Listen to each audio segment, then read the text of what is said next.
Most people pour rice water straight down the drain without a second thought. We decided to stop and ask a simple question. What if that cloudy liquid is actually a free organic fertilizer sitting in your kitchen right now? We ran a 30-day side-by-side experiment in our garden to find out, and what happened by day 30 was something we did not expect. Rice water has been used in traditional farming across Asia for centuries. Farmers in Japan, Korea, and the Philippines have long known that water used to rinse or cook rice carries value beyond the kitchen. The question for the modern home gardener is whether it actually makes a measurable difference in a raised bed or container garden. We wanted a clear, honest answer, not a claim from a label, not a gardening myth, but real results from a real experiment run in our own organic garden. That is exactly what this video delivers. There are two types of rice water you can use in your garden, and understanding the difference before you start is important. Fresh rice water is simply the water collected after rinsing raw rice before cooking. It is mild, quick to prepare, and can be applied to your garden the same day you make it. If you want the simplest possible option with no waiting involved, fresh rice water is a perfectly good place to start. Fermented rice water takes the process one step further. You collect the rinse water, place it in a loosely covered jar, and leave it on your counter at room temperature for 24 to 48 hours. During that time, natural fermentation occurs, and beneficial lactobacillus bacteria multiply rapidly, the same beneficial bacteria found in high-quality finished compost. Fermented rice water is measurably more potent than fresh, and it is the version that produced our strongest results in this 30-day experiment. To keep this test honest and fair, we used 3 identical container plants of the same variety, grown in the same potting mix, placed in the same location to receive equal sunlight for the entire 30 days. The first container received only plain tap water throughout. This was our control group, and the baseline we would measure everything against. The second container received fresh rice water applied once every 7 days. The third container received fermented rice water on the exact same schedule. No additional fertilizers, composts, or soil amendments were added to any of the 3 containers during the experiment. The only variable was the type of water each plant received. This approach is not laboratory-grade science, but it is honest, easy to repeat at home, and it is the kind of real-world test that actually matters for a home gardener trying to make practical decisions for their garden. At the end of week 1, all 3 plants looked essentially the same, and that is completely expected. Rice water works at the soil level first. It feeds microbes, begins to improve moisture retention, and shifts the soil chemistry before any visible change appears above ground. If you try this at home and see nothing dramatic in the first week, that is not a sign it is failing. That is a sign it is working where it counts, underground. The one early signal we noticed was that the soil in both rice water containers stayed slightly more moist between watering days compared to the control plant. The starch content appears to influence how the soil holds and releases water, a subtle benefit on its own, especially during warm weather when raised bed soil can dry out quickly between waterings. Before we get into the week 2 results and the final day 30 numbers, go ahead and hit the like button and click subscribe right now. It helps this channel reach more organic gardeners who are looking for this kind of simple, practical information. It only takes a second, and it makes a real difference. Now let us keep going. Week 2 is where the experiment got interesting and where the plants began to tell a clear story. The control plant remained healthy, but showed very little new growth compared to where it started. The fresh rice water plant had developed noticeably greener leaves and had put out 2 new leaf pairs since day 1. The fermented rice water plant had the deepest, richest green color of all 3, and was visibly growing at a faster pace. Leaf color is one of the most reliable early indicators of plant health, and deeper green typically signals better nitrogen availability at the root level.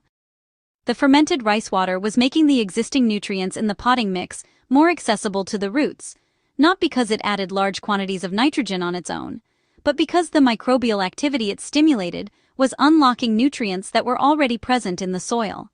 That is the real power of a biology-based approach to organic gardening. Week 3 delivered the most dramatic visual difference of the entire experiment. The fermented rice water plant was now generating significantly more new leaf growth per week than either of the other 2. The control plant was growing, but it was clearly falling behind at this point. The fresh rice water plant continued to perform better than the control, sitting comfortably in the middle of our results, but could not match the pace of the fermented version. Something else caught our attention during week 3 that we did not expect. The soil inside the fermented rice water container had developed a noticeably earthier, richer smell. the kind of deep, healthy smell you get from a well-made compost pile or thriving raised bed in full production. That smell is a reliable sign that beneficial microbial life is active and working hard to build soil fertility, which is exactly the goal of every organic gardener.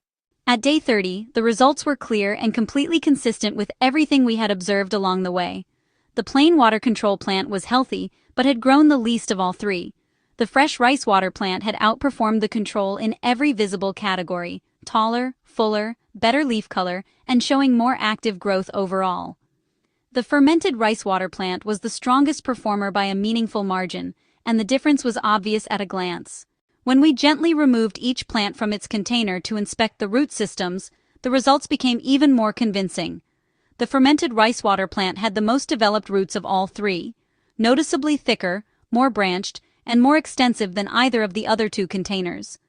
A strong root system is the foundation of a healthy, productive plant, and fermented rice water had clearly done its best work below the surface, where it mattered most. For a free amendment made entirely from kitchen water that most people pour down the drain, these results are genuinely difficult to argue with. Making rice water for your garden requires no special equipment and takes less than 5 minutes. Start by rinsing 1 cup of raw white rice with 2 cups of clean water, stirring the rice gently with your hand for 20 to 30 seconds to loosen the surface starch. Strain the water into a clean glass jar. That cloudy, milky white liquid is what you want. For fresh use, apply it to the base of your plants the same day at a rate of about 1 cup per container or per square foot of raised bed space. No dilution is needed for fresh rice water. For fermented rice water, cover the jar loosely with a cloth or a lid that allows air to escape, and leave it at room temperature for 24 to 48 hours until it smells faintly sour. Once it reaches that stage, dilute it 1 part rice water to 1 part plain water before applying, and water at the base of the plant rather than on the leaves. Apply fermented rice water once per week during the active growing season and avoid more frequent use. Too much starch in consistently wet soil can encourage fungal growth, so giving the soil time to process what you have added between applications is important. Rice water works across a wide range of garden plants, but it tends to show the strongest results on leafy greens, herbs, and fruiting vegetables during their active growing season. Tomatoes, peppers, squash, basil, lettuce, and most salad greens responded well in our experience, and are excellent starting points if you want to try this in your own garden this season. Container plants and raised beds tend to benefit more noticeably than large in-ground garden beds, simply because the amendment is concentrated in a smaller soil volume where its effects are easier to observe over time. Plants that prefer dry or sandy conditions, such as lavender, rosemary, or succulents, are not ideal candidates for regular rice water application. Stick with moisture-loving vegetables and herbs to get the best response, and always watch how your specific plants react after the first few applications. Every garden has different soil conditions, and those conditions will influence your individual results. Give it a minimum of 2 to 3 weeks before you judge whether it is working. Here is what 30 days and 3 containers taught us about rice water as a garden amendment. Fresh rice water is a simple, effective, zero-cost upgrade from plain watering that any home gardener can start using today with nothing more than the water left over from rinsing rice. Fermented rice water goes further, producing measurably better plant growth, deeper leaf color, and stronger root development than either fresh rice water or plain tap water over the same 30-day period. The science behind it is straightforward. Starch feeds soil microbes, microbes improve the soil environment, and better soil grows stronger, more productive plants. This is the kind of smart, simple solution that fits perfectly into an organic gardening approach. You are not adding synthetic chemicals. You are not spending money on something you do not need. You are working with what nature and your own kitchen already provide, and you are making a real, measurable difference in your garden's health at the same time. If this experiment gave you a new idea for your organic garden, go ahead and hit the like button right now. It helps more home gardeners find this channel. Click subscribe so you never miss another experiment, tutorial, or result. And drop a comment below.